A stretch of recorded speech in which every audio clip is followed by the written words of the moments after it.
Bom dia, turma. Vamos aí com mais uma aula de Química, modelos atômicos, ok? Então vamos lá. Quando nós pensamos nos modelos atômicos, tá, nós precisamos entender que desde o século V, lá antes de Cristo, né, os filósofos gregos Demócrito e Leucipo, eles acreditavam que a matéria era constituída de pequenas partículas, né, indivisíveis, que no caso aí seriam os átomos, né? Então, Demócrito, lá por volta de 400 anos antes de Cristo, né, como eu tinha falado para vocês, no século V, definiu, né, o termo, a nomenclatura átomos, que quer dizer não divisível.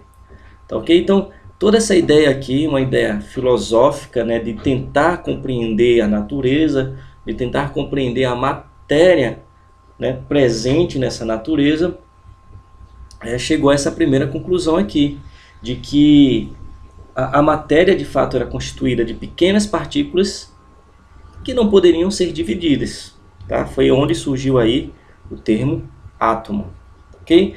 Porém, se você analisar aqui, John Dalton, né, em 1803, 2.200 anos depois aproximadamente, né, que essa ideia filosófica foi colocada por Demócrito.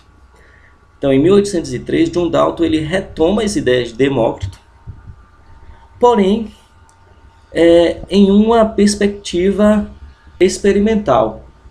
Tá, ok? Então, você sai de um conceito filosófico para um conceito empírico. Ou seja, agora eu tenho a ciência, né, a experimentação, como meio de comprovar aquilo que eu estou dizendo. Tá? Então, através de reações químicas e pesagens minuciosas, John Dalton ele definiu o seu modelo atômico. Tá, ok? Então, é uma ideia empírica, né, que a gente pode analisar aqui. Beleza? Dentro dessa ideia aqui, John Dalton define o modelo atômico dele. Então, numa visão mais simples aqui a respeito do modelo atômico de Dalton, né, que foi que ele determinou em relação, né, diante daqueles experimentos, as conclusões que ele chegou. Tá, então, o modelo atômico de Dalton, segundo ele, era um modelo que apresentava diminutas partículas esféricas, que por sua vez, essas diminutas partículas esféricas eram maciças, ou seja, podemos assim dizer, impenetráveis, tá? Não tinha espaços vazios nesse átomo. Era um átomo indivisível, né? Dentro da concepção da filosofia lá de Demócrito, e era constituído de uma matéria neutra, ok? Então, segundo Dalton, né, o modelo dele era um modelo da bola de bilhar. Tá? Então, quando a gente tem assim, quando a gente pensa assim, né, representa um átomo na forma esférica, tá? Então a gente está representando esse átomo de acordo com a concepção de Dalton aqui. Tá? Então essa foi a conclusão que ele chegou em relação ao modelo atômico. Tranquilo? Continuando. Bom, gente, é do conhecimento de vocês do que significa matéria, né? Matéria é tudo que tem massa e ocupa lugar no espaço. Beleza. Essa matéria, ela pode ser transformada. Né? Lá os fenômenos químicos, as reações químicas, tá? Que a matéria sendo transformada. Porém, a gente sabe que essa matéria, quando ela é transformada, ela é acompanhada ou de liberação de energia ou de absorção de energia. Tá? Então, vamos lá. Quando a gente fala, né, de energia, tá? Nós podemos associar aí, né, uma das principais energias, que é a chamada, tá, energia elétrica. Tá? Mas, enfim, existe, né, energia térmica, energia solar, mas quando foi que iniciou essa concepção de energia? Né? Da onde foi que que iniciou isso. Nós podemos aqui analisar um pouco da história da química, claro que nós não vamos nos aprofundar nisso, mas nós podemos perceber aqui que por volta aí do século 6, né, antes de Cristo, tá aqui, ó, Tales de Mileto, tá, ele já trabalhava, ele já analisava as questões energéticas que estavam presentes na matéria, tá? Então, ó, um dos experimentos que Tales de Mileto fez foi justamente esse aqui, com um bastão, tá? Você tem aqui uma bolinha, tá, de papel, que inicialmente estão distantes aqui, ó. Porém, ao atritar esse bastão aqui em um pano, o que acontecia? Tá? Ele aproximava o bastão da bolinha e a bolinha era atraído para próximo desse bastão aqui. Tá, ok? Então, daí surgiu a ideia de que existia eletricidade, tá? Uma atração elétrica. Tá? Então, a eletricidade aqui vem da palavra elétron, né, que quer dizer ambar, tá certo? Justamente esse bastão aqui, ó, que atraía a bolinha de papel, tá? Então, né, teve essa concepção aí, essa característica, né, de que algo a mais existia na matéria, tá? Então a matéria não era uma relação simplesmente só de massa, deveria ter alguma coisa a mais aí.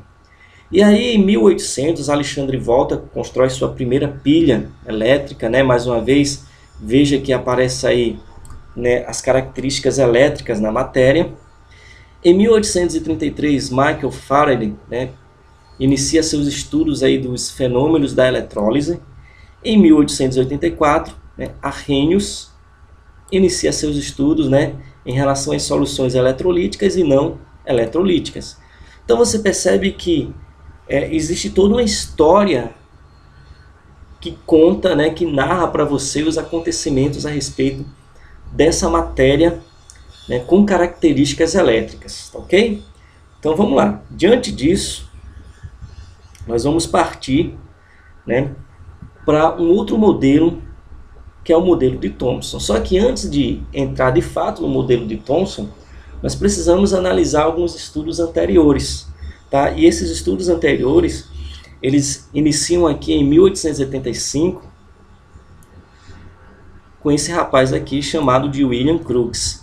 Tá? William Crookes, ele foi fundamental na concepção do modelo atômico de Thomson. Por quê? Porque os estudos dele foi que promoveram, né, toda a teoria desenvolvida por Thomson. Então veja bem, você tem aqui uma ampola, né, que é chamada ampola de Crookes. Tá? Dentro dessa ampola aqui, você tem um gás submetido a pressões baixíssimas, e esse gás também ele é submetido a uma tensão elétrica, tá? Descargas elétricas de alta voltagem. Tá? Então, vamos analisar o que acontece. Quando esse gás aqui, ó, tá? Que está aqui dentro, sobre um vácuo, né, pressões baixíssimas. Então, quando ele é submetido a essas descargas elétricas de alta voltagem, observa-se esse fenômeno aqui acontecendo. Tá? Então, você tem esse fenômeno aqui.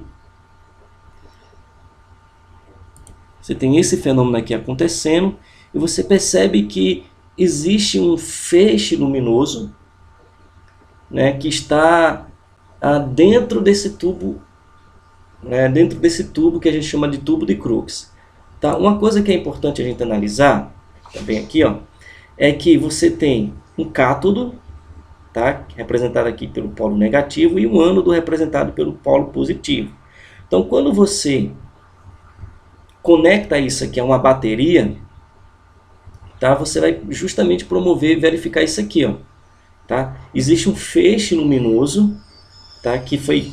Pela conclusão aqui do experimento, foi verificado que esse feixe luminoso ele se desloca do polo negativo, tá, na sua direção oposta, justamente como está aqui na imagem, ó, que nós estamos vendo. Tá? Então, o que acontece aqui?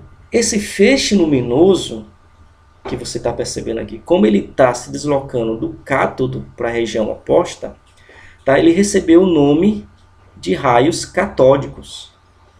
Ou seja, outros testes, né? Então a gente já sabe que esse feixe luminoso ele está saindo do lado negativo. Bom, mas eu precisava também entender qual era a característica, tá, desse feixe luminoso.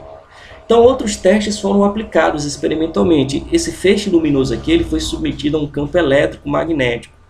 Você percebe aqui, ó, de acordo com a figura, que quando eu encosto essa barra, né, esse ímã aqui que está produzindo um campo magnético, olha o que acontece com o meu feixe luminoso. Ele sofre um deslocamento, tá? E esse deslocamento aqui, né, de acordo com o campo elétrico, tá?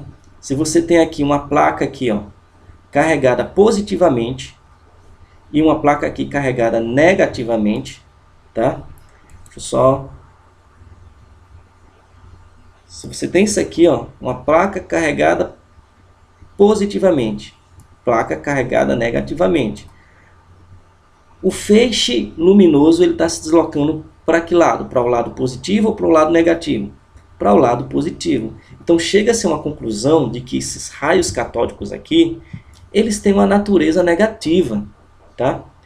E essa natureza negativa, por sua vez, vai ser definida como elétrons. Diante dessa conclusão, tá?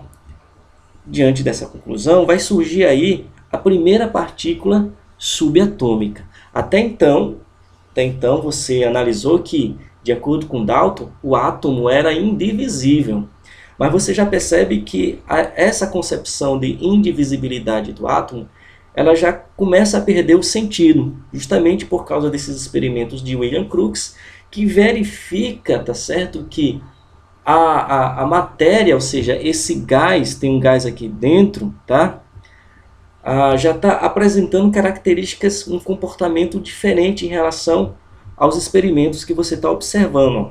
Em relação ao feixe luminoso, tá? Precisava entender o que significava esse feixe luminoso, como ele está saindo aqui da região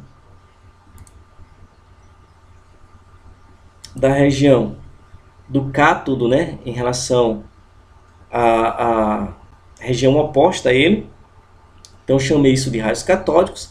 Fazendo testes aqui com campo elétrico e magnético, eu percebo que esse feixe luminoso, né, ele tem uma característica negativa, porque ele sempre vai sofrer o deslocamento aqui, ó, para o lado positivo do campo elétrico, tá?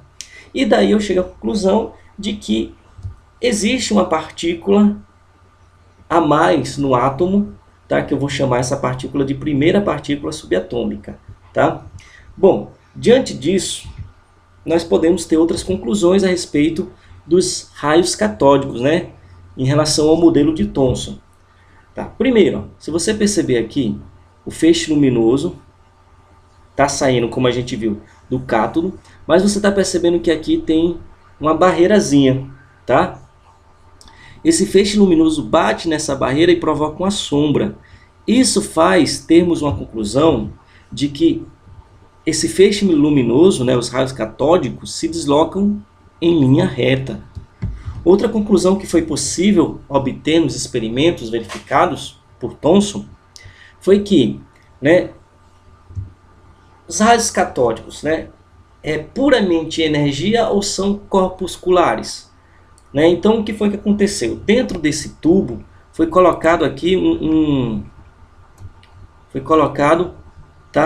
molinetezinho, um catavento. Então, o que acontece? Quando os raios catódicos batiam nesse catavento, ele começava a se movimentar.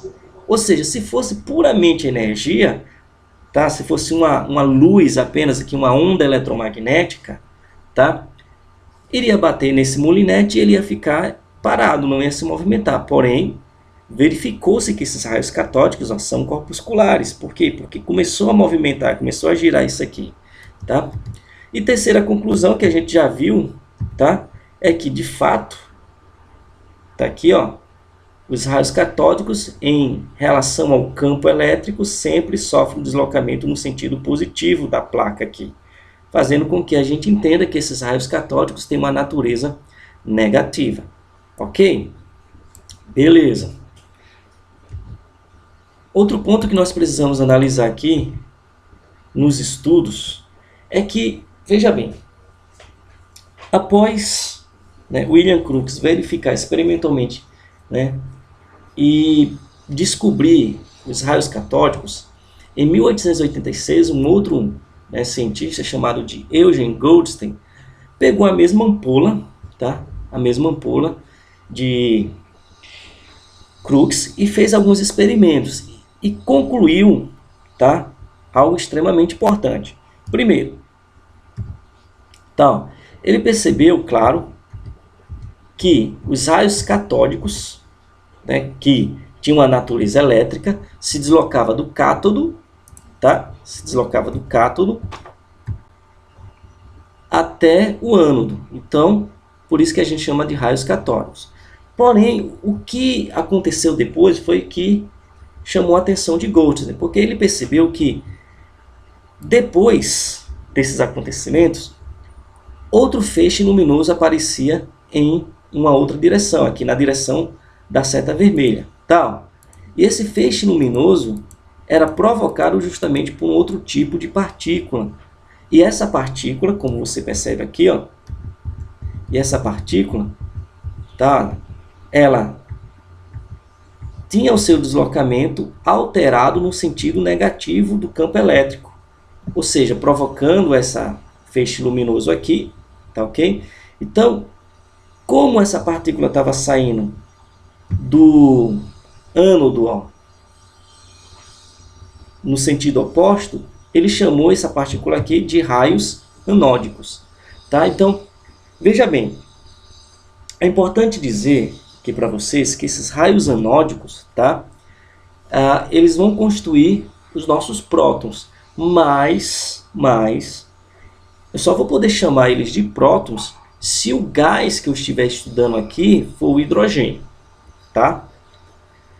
Se for um outro gás, então eu não vou dizer que isso é prótons, tá?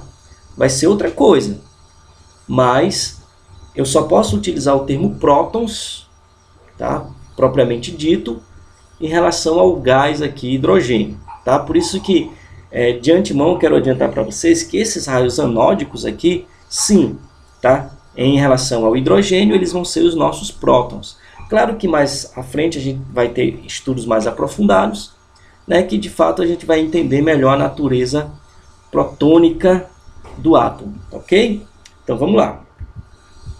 Diante disso, o modelo atômico de Joseph Thomson ele é construído. Então, você tem aqui o Thomson, e diante daqueles experimentos que foram feitos por Crookes e Goldstein, Thomson também fez os seus experimentos baseado, né, na concepção do que ele já tinha analisado de Crookes e Goldstein e chegou à seguinte conclusão.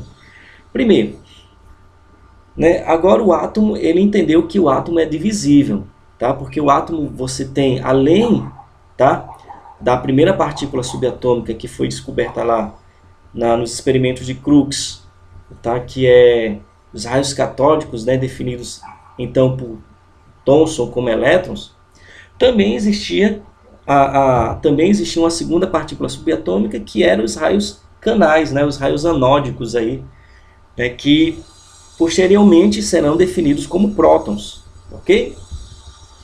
Outra coisa importante no modelo atômico de Thomson é porque agora você reconhecia a natureza elétrica da matéria. Lembra quando eu coloquei para vocês lá o slide de Tales de Mileto, tá? Que começou aqueles estudos lá da atração do âmbar pela bolinha de papel, tá? Dos estudos da pilha de volta, de Arrhenius. Então, a matéria agora, de acordo com o modelo atômico de Thomson, é reconhecida de fato que ela apresenta uma natureza elétrica. Tá? Então, como foi que ficou representado esse modelo atômico de Thomson? O modelo atômico de Thomson, tá aqui, ó. Ele era formado como uma esfera, tá? Uma esfera gelatinosa aqui, positiva, recheada de elétrons, tá? Então, o que garantia a neutralidade do átomo, assim como o Dalton também tinha falado, era que a quantidade aqui positiva era igual à quantidade negativa aqui. Então isso garantia o quê? A neutralidade do átomo. Tá? Então, você tinha aqui, ó, essa relação, e esse modelo ele ficou conhecido como modelo de pudim de passas.